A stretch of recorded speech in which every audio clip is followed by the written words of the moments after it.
बाबा बाबा हाँ ज्ञानी होने के बावजूद फिर भक्ति का संस्कार ज़्यादा रहता है। हाँ जैसे आप किसी कैसेट में बताया गया कि चंदा नाम बोलकर बहुत तंग करेंगे तो नाम भी बता देंगे, बहुत तंग करेंगे हाँ तो उनका नाम भी बता देंगे बोलकर चंदा नाम बोलकर बताया गया कैसेट।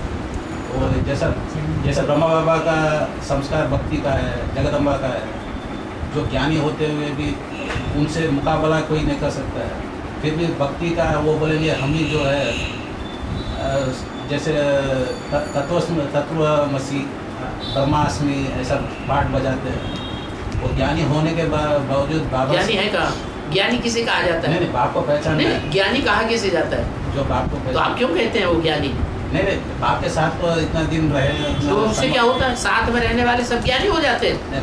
इतना साल उनसे भी कोई मुकाबला भी नहीं कर सकता। ऐसे कितने पति पत्नी हैं ज्ञान पे चलने वाले, जो साथ में ही रहते हैं, साथ में ही सोते हैं, साथ में ही खाते हैं, लेकिन एक ज्ञान में चलता है, दूसरा ज्ञान में सारा जीवन नहीं चल रहा है, सारा जीवन विरोधाभास में।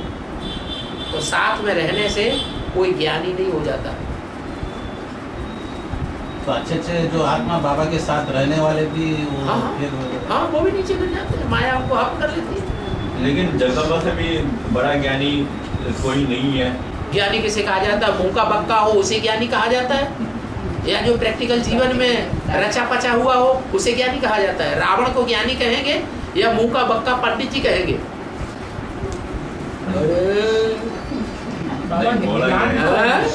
नहीं बोला गया इसलिए तो बोल रहा हूँ मैं। किसे? दूसरों को बोलने दो ना, तुम तो सच्चाई बोलो। मैं तो सच्चाई बोल रहा हूँ, जो मुरली में बोला गया। मुरली में क्या बोला गया? जगदम्बा से बड़ा ज्ञानी कोई नहीं है। मुंह बक्का या प्रैक्टिकल जीवन में? अरे बोलो ना।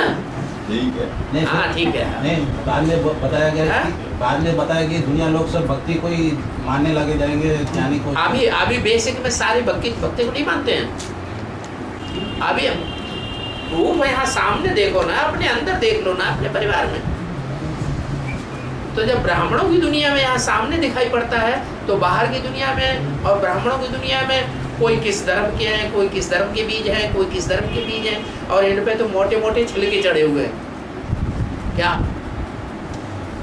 और धर्म वालों में तो पतले छिलके हैं जो अपने धर्म के नजदीक हैं, लेकिन दूसरे धर्म में जो बीज हैं उनके तो मोटे मोटे छिलके, बड़े बड़े डंडे लगेंगे धर्मराज के, तब कहीं जाकर उनके छिलके उतरेंगे। कैसे भक्ति को छोड़ देंगे? अरे वो रवीश इतना याद इतना साथ में रहा, इतने साल है, उसका क्या हाल हुआ? इतनी बार भट्टी कर करके आता है और फिर वही झाल मजीरा बजाना शुरू कर देता है। जगदम्बा वही ज्ञान की तिक तिक। जगदम्बा तो रमेश भाई तो अलग बात है। अच्छा रमेश भाई अलग बात है। जगदम्बा तो जगदम्बा तो ज्यादा, सबसे ज्यादा संघ का रंग में रही, सबसे ज्यादा मिलन मेला तो जगदम्बा ने बनाया भगवान बाप के साथ। फिर क्या हाल हुआ?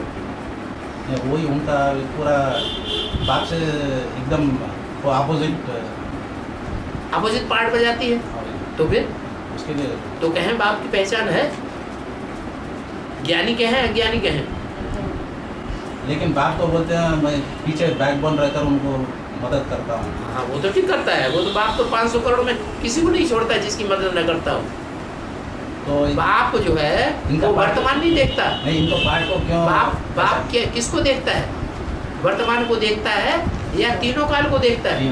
तीनों काल को देखता है। वो जानता है कि जगदम्बा नहीं होती तो इतने सब कहाँ से आ जाते। ये कोई कम महिमा की बात है क्या? ये तो बहुत बड़ी बात हो गई।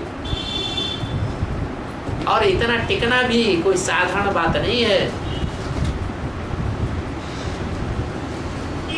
इतना जगदम्बा टिक गई। बाबा जो समझ है वही टिकेगा ना, ये ज्ञान का समझ है वही टिकेगा ना। टिकेगा आज से अंत तक। तो वो 8 ही है। जगदम्बा भी ऐसे ही है ना। जगदम्बा 8 में नहीं है। तभी तो जगदम्बा 8 में नहीं है। इतनी समझदार नहीं है। इतनी समझदार होती तो जैसे 8 टिके रहते हैं ज्ञान में आने के बाद, ऐसे जगदम्बा भी आज से अंत तक सहयोगी बन के रहती, विरोधी बनकर नहीं दिखाई देती।